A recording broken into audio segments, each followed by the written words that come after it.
it in and figured out a way to get it here. Now the name TARDIS stands for Time and relative dimensions in space. That's correct. Time and relative dimension in space. A lot of Doctor Who fans here today. It is a fictional time machine and spacecraft that appears in the British sci-fi television series Doctor Who. And one of the peculiar features of this time machine is that the mechanism to hide it from others is broken. So it always resembles a British police box.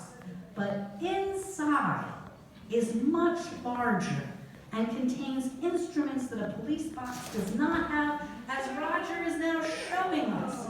Look how cool that is. Woo! Please don't fall over. There we go. Maybe.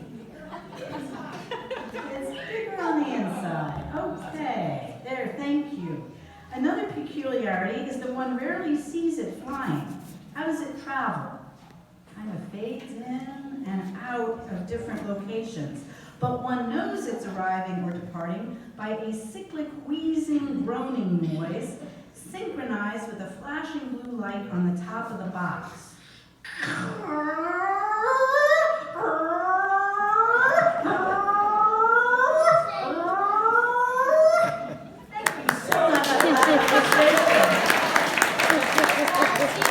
It's so great when technology works.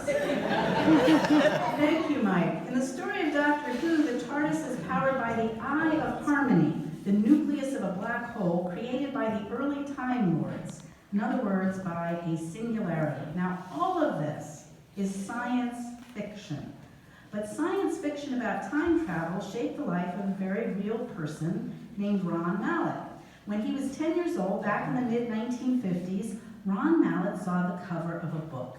It had a man in a dark suit sitting in the center of a flying machine. And the flying machine consisted of two large hoops connected to make a hollow sphere.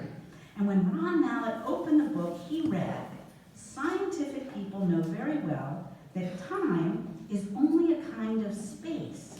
We can move forward and backward in time, just as we can move forward and backward in space." Who recognizes those words? What are they from?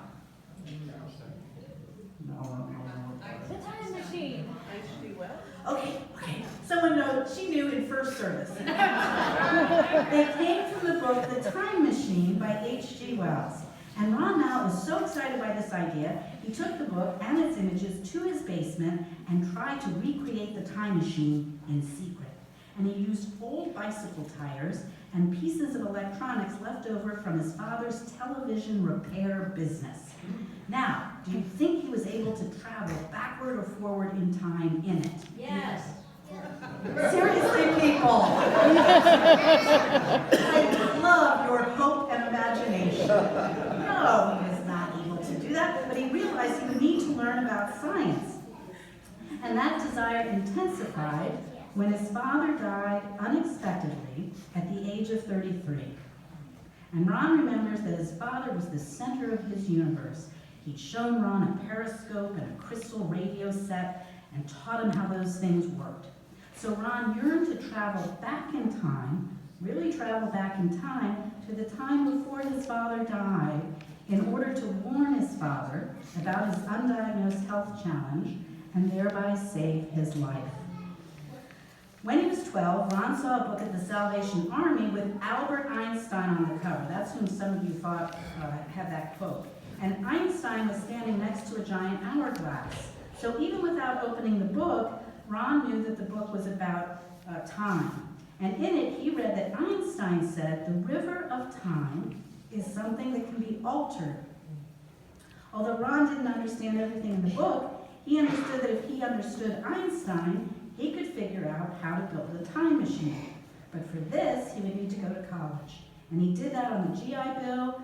He served in the Air Force during the Vietnam War.